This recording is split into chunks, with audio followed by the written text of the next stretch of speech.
3.7 കോടി രൂപ വിലമതിക്കുന്ന 4826.59 ഗ്രാം തൂക്കം വരുന്ന 24 ക്യാരറ്റ് സ്വർണവും 19 ലക്ഷം രൂപ വില വരുന്ന 14 ഐഫോണുകളും 3.12 ലക്ഷം രൂപ വിലയുള്ള നിരോധിത സിഗരറ്റുകളും കോഴിക്കോട് ഇന്റർനാഷണൽ എയർപോർട്ടിൽ ഈ മാസം കസ്റ്റംസ് പ്രിവന്റീവ് ഉദ്യോഗസ്ഥർ പിടികൂടി. സ്വർണം കള്ളക്കടത്ത് നടത്തുവാനായി കടത്തുകാർ അവലംബിക്കുന്ന വിവിധ മാർഗങ്ങൾ കസ്റ്റംസ് ഉദ്യോഗസ്ഥർ തിരിച്ചറിഞ്ഞിട്ടുണ്ട്. പതിവ് ശൈലിയായ ശരീരഭാഗത്തിലൂടെ ഒളിപ്പിച്ചു കടത്തുന്നതിനു പുറമെ ധരിച്ചിരിക്കുന്ന അടിവസ്ത്രം ഉൾപ്പെടെ ശരീരം മറക്കുന്ന ഏതൊരു വസ്ത്രത്തിന്റെയും പാളികൾക്കിടയിൽ ഒളിപ്പിച്ചുവെച്ചും സ്വർണം കടത്തുന്നുണ്ട്.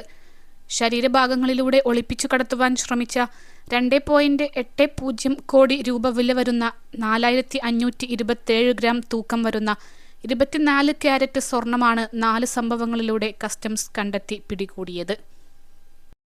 +2 ഡിഗ്രി കഴിഞ്ഞവർക്ക് വേൾഡ്സ് ഫസ്റ്റ് AR/VR ക്ലാസ് റൂമിലൂടെ സ്മാർട്ട് ഫോൺ എഞ്ചിനീയർ ആവാം. കൂടുതൽ അറിയാൻ വിളിക്കൂ ബ്രിഡ്കോ ആൻഡ് ബ്രിഡ്കോ. കള്ളക്കടത്തിനായി ഷർട്ടിന്റെ ഹാൻഡ് കഫ് തുടങ്ങി അടിവസ്ത്രം ഉൾപ്പെടെ ധരിച്ചിരിക്കുന്ന വസ്ത്രത്തിന്റെ ഏതെങ്കിലും ഭാഗത്തുള്ള പാളികൾക്കിടയിൽ സ്വർണം ഒളിപ്പിച്ചു കൊണ്ടുവരുന്നതായ ചെറുതും ബുദ്ധിമുട്ടുള്ളതുമായ മാർഗങ്ങൾ പോലും കസ്റ്റംസ് പ്രിവന്റീവ് ഉദ്യോഗസ്ഥരുടെ നിതാന്ത ജാഗ്രത മൂലം കണ്ടെത്താനായിട്ടുണ്ട്. ഇതിന്റെ ഫലമായി 4 വ്യത്യസ്ത സംഭവങ്ങളിലായി ഇത്തരത്തിൽ കടത്താൻ ശ്രമിച്ച 24 ക്യാരറ്റ് പരിശുദ്ധിയുള്ള 754 ഗ്രാം സ്വർണം കസ്റ്റംസ് പിടികൂടിയിട്ടുണ്ട്. സ്വർണത്തിന് പുറമെ ഐഫോണുകൾ, വ്യാജ സിഗരറ്റുകൾ, വിദേശ സിഗരറ്റുകൾ എന്നിവയും കടത്തുന്നുണ്ട്. കസ്റ്റംസിന്റെ ചടുലമായ നീക്കത്തിലൂടെ ഒരു പ്രാവശ്യം കടത്താൻ ശ്രമിച്ച 19.60 ലക്ഷം രൂപ വില വരുന്ന 15 പ്രോ മാക്സ് 14 കസ്റ്റംസ് പ്രിവന്റീവ് വിഭാഗം പിടികൂടി.